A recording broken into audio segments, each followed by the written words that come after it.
trying to earn a living. They both started working at a pizza place in downtown Hanahan. They wanted to get part-time jobs to help supplement their income. Instead, they would become victims of a terrifying attack. It seemed like a really grotesque form of torture. He tried to make them suffer. I was certain he was going to kill us. And the ensuing investigation would lead detectives on a nationwide manhunt for a serial killer hell-bent on revenge. With every murder he committed, he felt like he was getting even. This would rank right up there with the worst of them, if not the worst.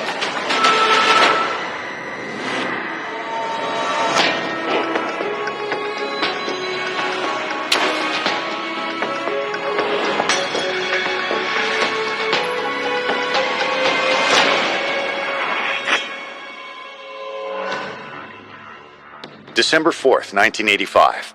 It's another quiet night in the small town of Hanahan, South Carolina. Until a little after 2 a.m., when an injured man stumbles into the police station on Yeamans Hall Road, covered in blood. The dispatcher on duty sees this guy come in, and from the looks of his wounds, it's clear he's been in some type of shooting. I think there were 3 or 4 gunshots to his head, as I recall. Because of the gunshot wounds, he was bleeding profusely. As you might imagine, a very dramatic scene. He'd been shot in the head, straight into his mouth. They immediately notified the police units as well as the fire and EMS, which was right next door to us. Paramedics quickly arrived to administer first aid. In addition to his injuries, they noticed 2 other strange details. As they're working on him, they realize the shirt he's wearing is actually a pizza delivery uniform, and it looks like he'd been tied up. He had a piece of phone cord wrapped around his wrist, where apparently he'd been tied up. They immediately get an ambulance to transport him to the hospital, and the police officer hops in the ambulance trying to reassure him and find information. It's obviously difficult for him to communicate, but he was able to tell them there was a robbery at the pizzeria where he worked. He had managed to drive his truck about a block from the store and then had managed to stumble into the police department on foot. I have no idea other than that was God's will for him to make it there. Officers are dispatched to the location, where they encounter a disturbing scene. The door was open, the lights were on. It was in disarray in certain areas, particularly the office and behind the counter. There was blood all over, and the phone cords had been removed. It looked like the aftermath of a robbery. The cash register and the safe were both open, and the cash was gone. They also find a second victim in the back of the store. It was another young man in the same uniform as the first victim. He'd been shot in the head, and he didn't survive. He was tied and bound with a telephone cord, and he was deceased. From their driver's licenses, police are able to identify the 2 unfortunate pizza shop employees. A pair of 24-year-old men named Gary Melky and Christopher Zare. Chris was originally from Oakley, Kansas, and Gary was from Morehead City, North Carolina. They were both raised in very supportive families. Chris and Gary were pretty close friends. They had been in the service together and known each other for many years. After Gary and Chris completed their naval training in the 1980s, they'd both been stationed in Charleston, South Carolina. Back in the 1980s, we had a big Navy presence in the Charleston area, and Gary and Chris worked at the Naval Hospital, and basically the Naval Hospital treated Navy people and their dependents. They probably weren't making a big wage doing that, so they wanted to get part-time jobs to help supplement their income. They both started working at a pizza place in downtown Hanahan. Chris helped make and deliver pizzas, while Gary worked his way up to assistant store manager. It's probably not the kind of job 2 Navy guys are looking to turn into a career, but it paid the bills. They're working really late hours to make ends meet. By all accounts, they're just outstanding and upstanding citizens. But it seemed their part-time jobs had put the 2 men in the wrong place at the wrong time. An armed robbery has left Chris dead and Gary on his way to the hospital in critical condition. And investigators are combing the store for clues. Basically, there was no DNA known at the time. You could do blood samples and you could do fingerprinting and those kind of things. We had Charleston County's crime scene unit come over because they were really well equipped to process the crime scene. Fingerprints were going to be hard to isolate there because every customer and worker probably left prints there, but they did come up with one crucial piece of evidence. One of the bullets had exited the head of one of the victims, and we went back, and up under the counter we found where one had stuck in the wall, and we dug it out. It was a .25 caliber weapon. Based on the evidence, it appears the thief had entered the pizza parlor around midnight, just before closing time. The assailant probably waited until they were the only two people left in the shop and then pulled a gun on Gary and Chris. Well, since Gary was the assistant manager, he was forced to open the cash drawer and the safe. Someone with a loaded weapon was able to get Chris Zare and Gary Melky on the floor, proceeded to use the phone cords that were available there in the business to tie them up. He tied both of them up and then ransacked and took whatever he could, primarily the cash. I think that was a little over $1,100 had been stolen. Any hope they might have had that their assailant would take the money and run quickly vanished. The robber apparently decided not to leave any witnesses, so he shot Chris in the head at point-blank range. I can only think what Gary Melky was thinking. Obviously, he knew he was going to be next, and he was next. Amazingly, even after he was shot and left for dead, he was able to stay alive long enough to get to the police station. But will Gary survive long enough to identify the killer? Coming up, police discover this isn't just a robbery gone wrong, but something far more sinister. The entire case, it just had tremendous shock value.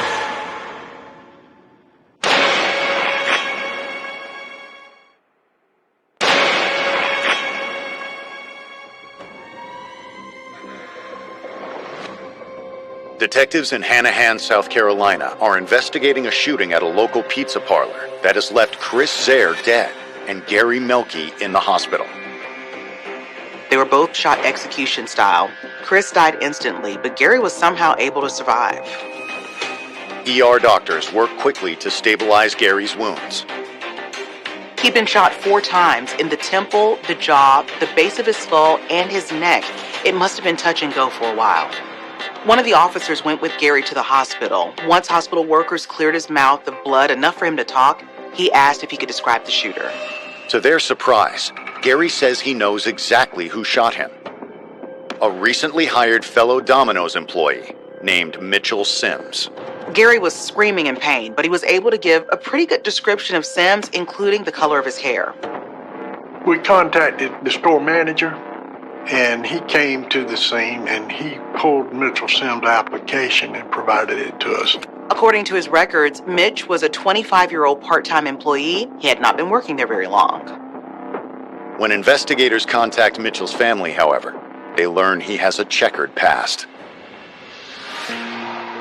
Mitchell Carlton Sims was raised in Columbia, South Carolina, as the youngest of 3 children. What we learned in talking to the family was he had come from a broken home. He apparently grew up in relatively humble beginnings. There may have been some abuse in his life. At 18, he had enlisted in the Army, but he was forced to leave after only 2 years. He had been dishonorably discharged after an incident there when he tried to frame a fellow soldier for shooting him. He got involved with the wife of a military officer and came up with some kind of a plan where one of his buddies was going to shoot Mitchell, and then hopefully the husband of this woman would get the blame, and then Mitchell and she could be together. Now, this was a harebrained scheme that the authorities quickly saw through. The only person that was really hurt was Mitchell, because he actually was shot in the leg by his friend.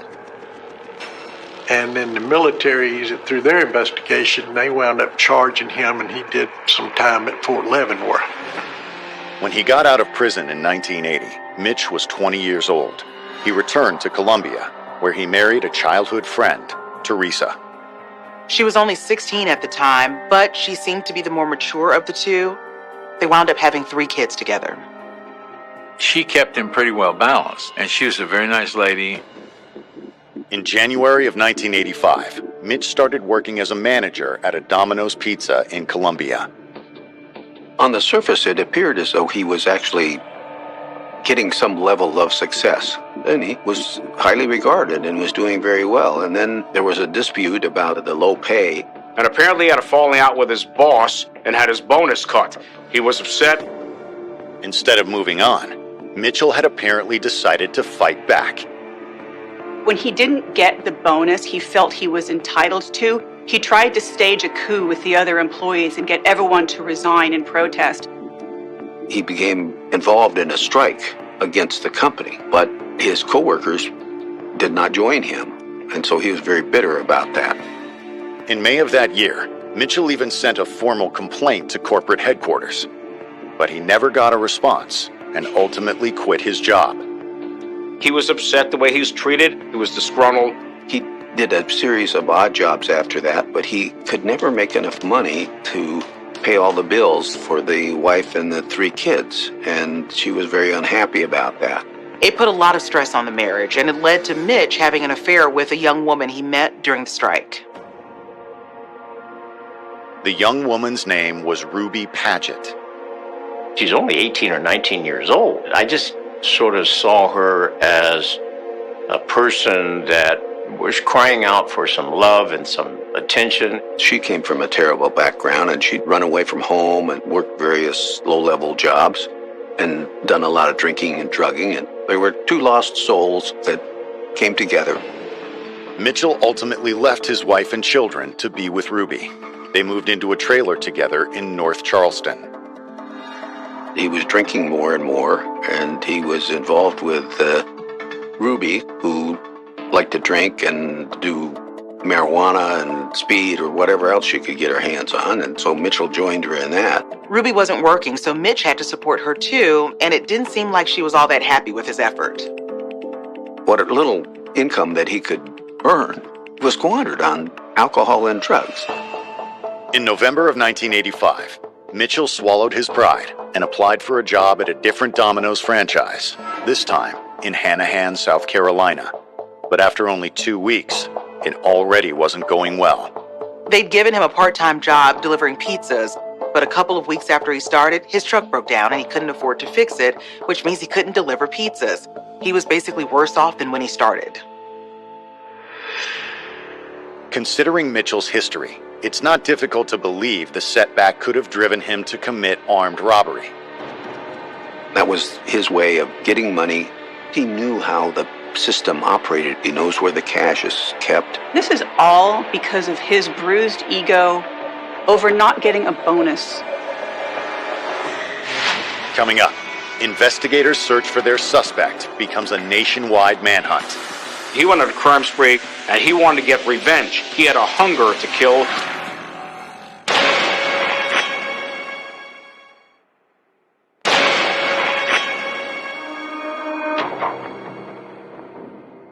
South Carolina police are looking for 25-year-old Mitchell Sims, who has been accused of murdering one coworker and leaving another fighting for his life after an armed robbery.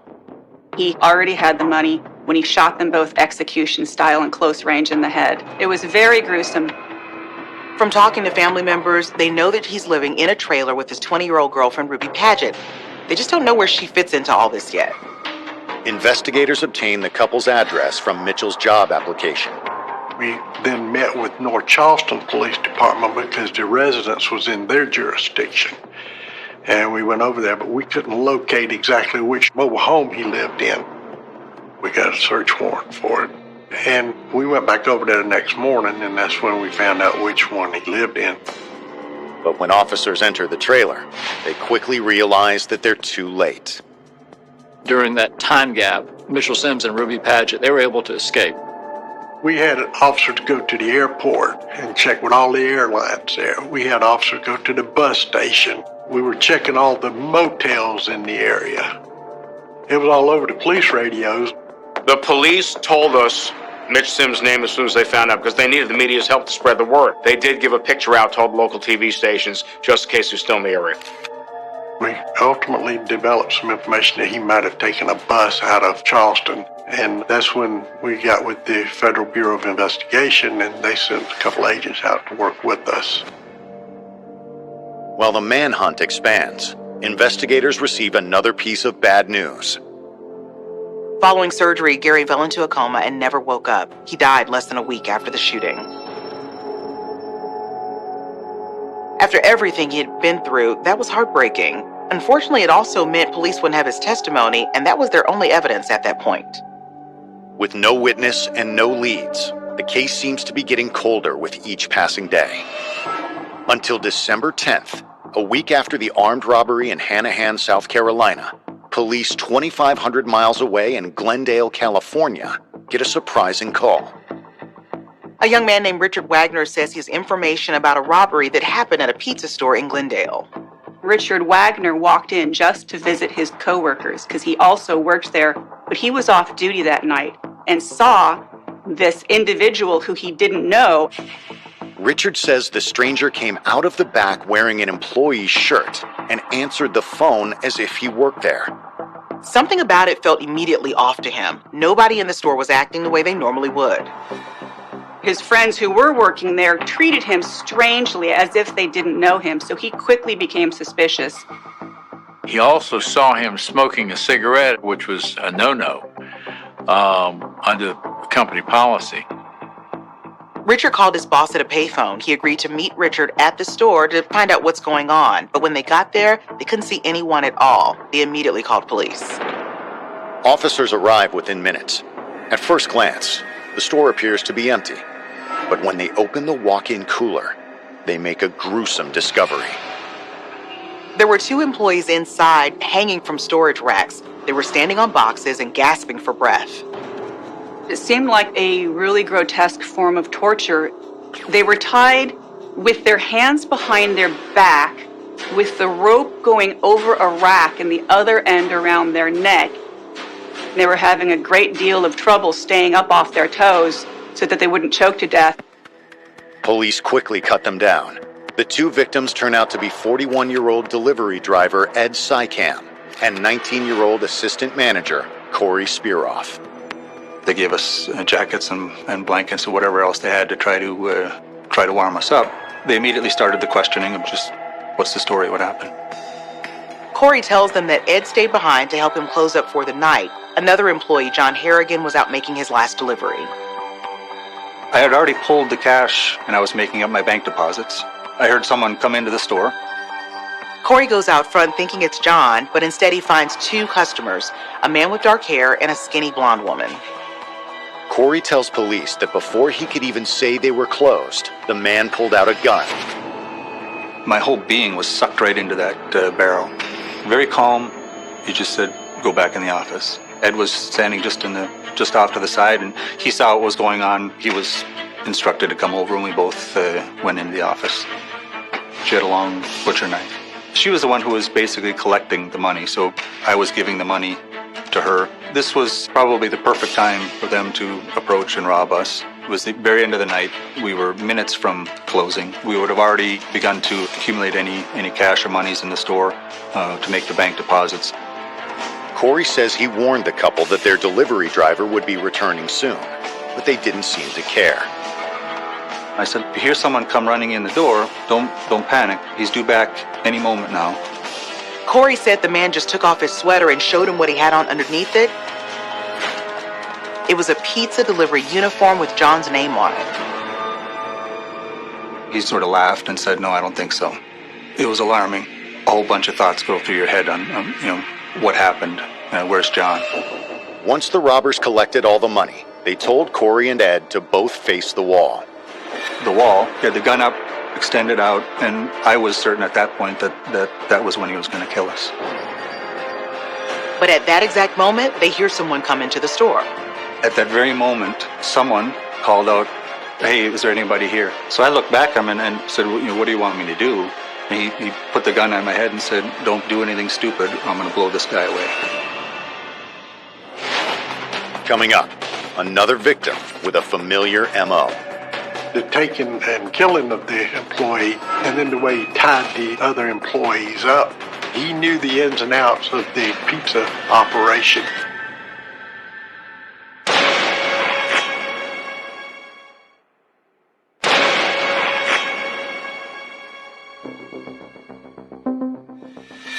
Manager Corey Spearoff is telling Glendale police the harrowing story of a couple who robbed his pizza store at gunpoint. Corey believes the man was just about to kill him and his employee when they were interrupted. Someone calls out from the front of the store, so he sends Corey to go deal with it while he holds Ed hostage. He gets out there and immediately recognizes his coworker, Richard Wagner, but he doesn't want him to get pulled into this too, so he plays it off like he doesn't know him. I didn't acknowledge that I knew him. He sort of looked at me funny. He didn't say anything outright, but he was trying to get my attention. And I continued to look down. I didn't acknowledge him. I asked him again, "What would you like to order?" Luckily, Richard played along. While Corey is taking Richard's order, the phone rings. At this point, the robber comes out from the office. He can't chance the fact that Corey won't call out for help. He picked up the phone, answered, said, "Thank you for calling. This is Mitch. How can I help you?" And proceeded to take an order for a delivery. Corey finishes ringing up Richard's pizza and tells him to go outside and wait in the car. He'll bring it out when it's done. But at that point, Richard has figured out what's going on and he calls police. Corey says that's when the man calling himself Mitch decided to leave them in the walk-in cooler, and he'd come prepared with a rope. He said, "Put your arms behind your back," and he took the end of the rope and looped it over the top of a metal shelf and pulled that back down and tied off around my neck. During the process of being tied, and I was in first. He brought Ed in, tied him, and I believe Ed was complaining a bit about how tight it was, or he was choking. The response very simply was, "So at least you're alive." We didn't know what was next. We didn't know if he was going to open the door and shoot us. We didn't know what was going to happen at that point. If we came off of our toes, we'd strangle. No matter how you move, no matter what you do, you're in pain. Your legs, your ankles, your calves are hurting, screaming. It's cold. It's probably 35 degrees in the cooler. By this time, we're bound, so we've got a loss of circulation. We've been in the cold for a while. So your fingers just don't even really work that well. They couldn't, they were too cold. They would have died there, but for the fact that police were on their way. In fact, it was Richard Wagner's quick action that saved their lives. Corey is thankful that he and Ed survived, but he's worried about what Mitch might have done to his other driver. Corey told the police that John Harrigan had gone to make a delivery and had never come back, and that the person who robbed them had returned wearing Harrigan's shirt and name badge. I asked him, "Where's John? What happened with John?" He said, "They'll find him after they find you." Corey gave police the address for the last delivery, which was a motel not far from the store. When they get there, no one answers the door, so they get the manager to let them in. The first thing they notice is the sound of water running in the bathroom. Inside, police find the dead body of a man submerged in the tub. He's been hogtied and gagged with a pillowcase over his head. When homicide investigators get there, they notice the rope used to hogtie the victim is the same kind used on Ed and Corey, but it's still unclear if he died of strangulation or drowning. The victim is identified as 21-year-old John Harrigan. They robbed him of his pizza money, of his truck, his keys, and even his clothing. Young man like that he would end up drowned in the bathtub over delivering a pizza. How could someone do that? 30 minutes or more after the officers had gone to the motel to get John, a couple of them came back and they said there's been a homicide. It was devastating. It was, I couldn't believe it. It sort of hits you like a ton of bricks. And when Glendale police contact the company's corporate office, they discover that the suspects might also be connected to another case. A double homicide that occurred 2,500 miles away at their store in Hanahan, South Carolina, just 1 week earlier. The two departments get together to compare notes, and the similarities between the two crimes are undeniable. There are also very good evidence of modus operandi. It's the same motive for both murders. And Sims said on the phone, "This is Mitch." So that was another clue right there. Investigative teams tear that motel room apart. They eventually find one conclusive piece of evidence that ties the murders together. It had very clearly been cleaned of any forensic evidence, but they did find one fingerprint on the inside of a toilet paper roll that matched to Mitchell Sims. Once police have a suspect, they contact Corey Spearoff to identify him. We learned probably in the next day or two that police contacted us and said, something similar happened a week ago in South Carolina. We have some potential suspects, and we'd like you to look at some pictures. 6 or 8 pictures on a page. As soon as they opened up that book and showed those pictures, it was him first. He jumped right off the page. There was no question, no doubt that that was the individual. Investigators are no longer looking for armed robbers. They're on the hunt for a pair of serial killers.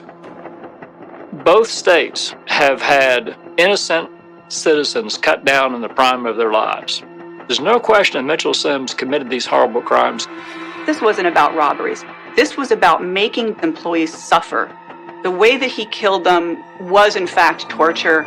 John Harrigan's delivery truck is missing from the scene, and it looks like Mitch and Ruby may have taken it to flee the scene.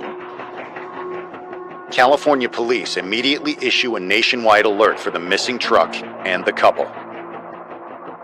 The FBI had already put his picture on all of the TV channels throughout America. And then they even got bigger, and he was getting ready to be put on the FBI's 10 most wanted list. Coming up, investigators receive an anonymous tip, but can they catch the fugitives before they strike again? The media had a field day with this case. They were like a modern-day Bonnie and Clyde.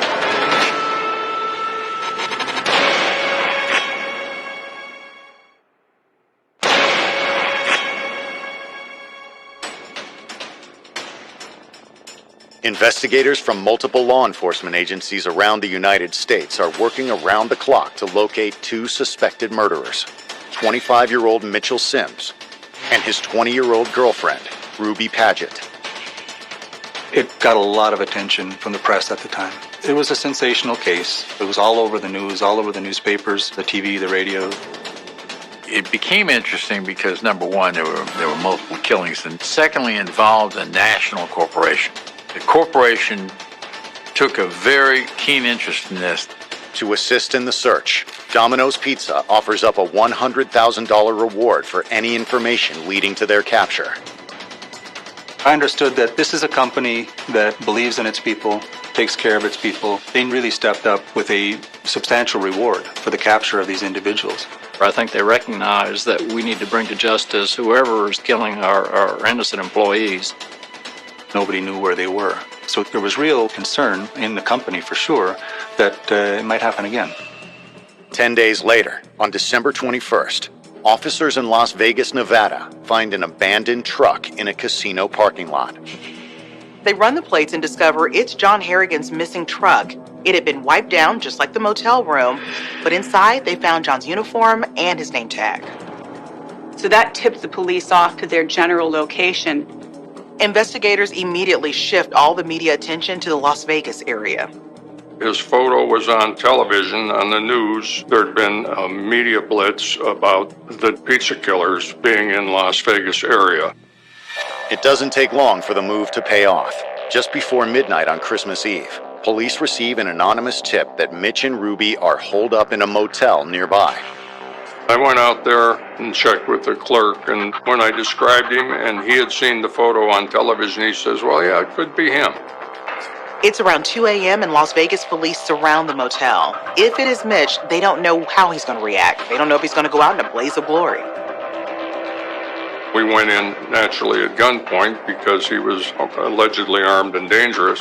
I had one officer out back and one in front. So we walked up to the door, got beside it. I knocked at the door. The officers are ready for anything, but thankfully, the encounter doesn't end in violence. The door opened and Mitch just puts his hands up. Ruby sitting on the bed behind him. He was very serene. I mean, he didn't say anything. She was basically the same way. It probably went down as the easiest arrest I ever made. I was kind of surprised at that. I think they realized that they were completely outnumbered and there was all this firepower and automatic weapons facing them. When they started checking and doing a search of the room, they looked under the mattress and there was the gun. They still had the murder weapon in their possession, as well as the cash bag from the robbery in Glendale. Almost 3 weeks after the first Domino's shooting, the suspects are finally in custody. But despite the couple's timid behavior, police discover evidence that their crime spree had been far from over. On a table by the bed, they'd noticed some pages torn out of a phone book, and they'd circled some pizza places in the area like they were planning their next robbery. Oh, it's 100% they were going to commit more murders. Investigators are quick to notify surviving victims of the arrest. A few days after I had made the identifications, I then went back to Michigan for Christmas. And it was Christmas Day, the phone rang, and it was someone telling me that he'd been captured in Las Vegas. Mitchell Sims and Ruby Paget are immediately brought in for questioning. While Mitch remains tight-lipped, Ruby decides to tell investigators everything. She has no problem throwing her boyfriend under the bus. She says it was all his idea and goes into great detail about how he killed John Harrigan. Sims and Paget started the day by casing the store in Glendale. They then went to a store where they bought rope and a knife. That night, at their hotel room, they ordered pizza to be delivered to the room, but it was a trap from the beginning. As soon as John Harrigan walked into that motel room, Mitch attacked him. He kneed him in the stomach and then robbed him at gunpoint.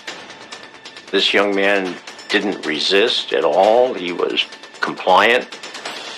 Ruby says Mitch didn't want to shoot John because of the noise, so he decided to tie him up instead. They wanted to leave him at the motel, but the plan got more complicated as time went on. Sims shoved a sock in his mouth and then tied a rag around that sock so he could barely breathe. They filled the tub with water and dumped Harrigan inside it. He never had a chance.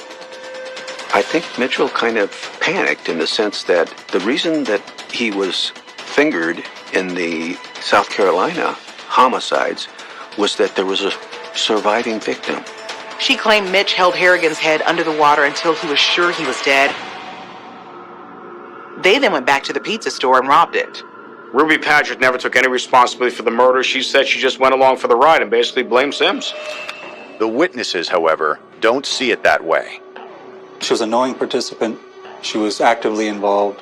I think the two of them they fed off each other very much. I think one made the other worse and vice versa. The couple are charged with multiple crimes in 2 different states. But can prosecutors convince a jury to convict them both? Coming up, Mitchell Sims and Ruby Paget stand trial for murder. To me, the fact cried out literally for the death penalty.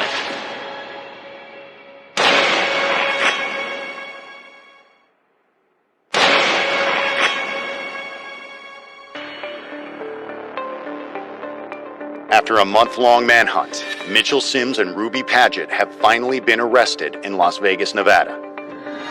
Although their crime spree began in South Carolina, prosecutors ultimately decide to begin with the case in Glendale, California. We wanted